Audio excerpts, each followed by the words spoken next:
our fault. You know what? Can I tell? Okay, you know what? I can't think of another time to tell this story on the podcast. So, am I allowed to tell the Courage or the King Ramsey story right now? Sure.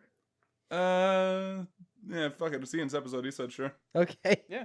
So it fits well because it's spooky, you know, and everyone who watches Courage the Cowardly Dog knows that it's a very scary show, you know. So I've told the story on like a few YouTube comments and on a Reddit post one time, but I need it immortalized on this podcast. All right. So Yes, sir. this falls in very well with the bad touch thing too. Anyway, so I think the King Ramses episode came out when I was about maybe 3 or 4 years old. Which, if anyone listening doesn't remember that episode, it's the Egyptian god that is trying to get his slab back from Augustus, all that kind of shit. Return the slab, that kind of thing. Anyway, that episode scared the fuck out of me as a child. Like, scared the shit out of me. Like, I would have like night terrors thinking that he's in my room. Like, that is how badly this fucker scared me. Anyway, around this time, I am in preschool, and for a long period of time, I would not go to the bathroom because I would say, and I quote, "The bad man is in there. He might be in there." Okay. And I kid you not. Justin, did you get a teacher fired? Did you get a teacher fired? No, hold on. Let me finish. So, I go, but okay. All of this I'm about to tell you right now is just my adult self looking back on it. But I remember being put into this like counselor's room at the preschool, and they sat me down and they go, "Okay, Justin, we've been hearing a lot about the bad man. Could you describe him for me, please?" And I'm trying to describe King Ramses the best that I can, and she's drawing him on a piece of fucking paper. Yo, wait. For the YouTube audience, can you put a picture of King Ramses from the episode on the screen? I'll do it right now. And she had to draw that. And I'm describing it as I could. And like I would like argue with her because she tried to draw feet on him, even though he doesn't have feet. And I try to describe his hair, and his hair is like 3 strands of whatever the fuck. And she's like, "Where'd you see this man?" I was like, I saw that on the show, on The Courage. I saw it on the show, and she just looked at me with this disappointed look at her face. She goes, "Go back to class." Why was she disappointed? Damn, this kid wasn't molested.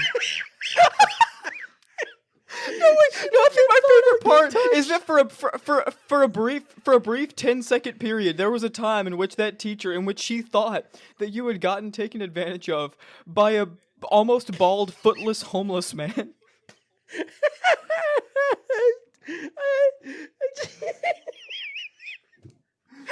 And I'm caught up with the fact that she was disappointed and then just like go back to class. I think she got disappointed. God damn it! I thought I've actually had one who got it like touched.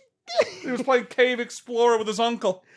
I thought we could get him on a show. I thought we could get this school on a TV show. I look back on that story. I was gonna be a hero.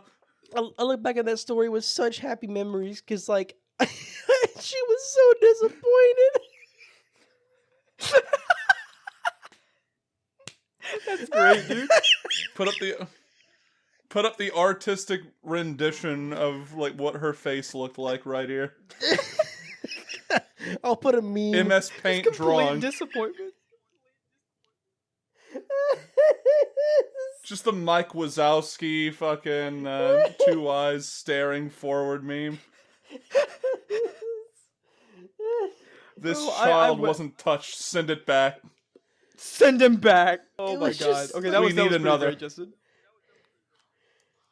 All right, moving on, boys. Oh my god. This one isn't nearly as entertaining, but it can be told in like a 20th of the time. You guys seen the original Scooby-Doo show? Oh yeah, absolutely. Yeah. Do either of you gentlemen remember a monster called the Phantom Shadow? Absolutely. Not really. It's been quite some time, but go on.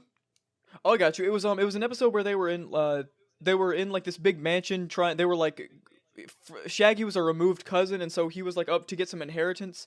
And there were these like shadows, and they were like ghosts, but they would crawl along the walls, and they would have that unbelievably creepy laugh, like the wah, wah. And Did they have like chains on them too? Yes, they had rattling chains. Yeah. Okay, I when I remember tell what they you look like, yeah. when I tell you that it is literally, it's part of my character development that like they are part of me now. Every time I would watch that episode, it would terrify me to an unbelievable degree. I'm talking screaming, crying. If it was on in the morning before I went to school, I would be in such a weird mood all day. And it's carried over for the rest of my life because there's a scene in which Scooby is laying up against a shower and one of the phantom shadows like has the back of the shower fall out, and then he grabs him and pulls him down into a secret catacomb. And now I can't put my back against a shower while I'm having it. I can't even look or touch the wall, even to this day. What's it called? It's like for a shenanigan, I'm making you guys watch that episode. Tell me it's not terrifying, and I'll give you a butterscotch if you really don't think it's scary. I mean, I wouldn't because I'm 24 right now, but like I guess my childhood movie trauma story. Justin, were you one of the fucking people that went with the class down to that circus back in like I think second, maybe third grade? Oh, Anyway, the Ringling Brothers? yeah, like Yeah. one of the school took that trip. Yeah, the night before we had that, I was talking with my dad about it, and he's like, "Oh, I know what I'll show him. Stephen King's It." Oh no. Oh, And he sat me down the day before we go to the Ringling Brothers, which has a shit ton of clowns, and has me watch through the entire It miniseries. And then just before I go to sleep, he goes, "Oh yeah, by the way, tomorrow I won't be there. They're gonna get you," and then shuts the door. Your dad sounds that pretty is cool. cruel.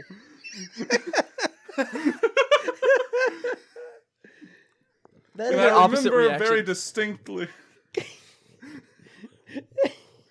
I remember very distinctly the next day, like a clown coming up to me and like he was like reaching in, like handing me a balloon and smiling, probably thinking like, "Oh, I'm gonna make this kid's day better." And when he smiled, he had that like fucked up cocaine/methamphetamine smile that you know a lot of clowns probably have. And the only thing, like, I just saw the yellow and I just remembered Tim Curry's fucking jagged ass teeth coming towards the camera whenever he got the kid at the beginning of the fucking movie and just fucking ran. So that was you. That is wild. Yeah. I just screamed and fucking ran. Because there was a time I remember, like, I sat next to another kid. I forgot who it was, but like we had like heard rumors that one of the kids ran away from the clowns, and everybody was making fun of him. And I had no idea who the kid was. Like I didn't see no one crying. I didn't see no one Yeah, no. screaming. No, I ran for the fucking clowns because my dad sat me down and was like, "Hey kid, love you, sport. Here, get traumatized." Okay, wait. So just to be clear, if we were to get together the Phantom Shadow, King Ramses, and Meth Clown, Ringling Meth Clown, they could be able to destroy us all. Yeah, they're like our arch enemies and shit.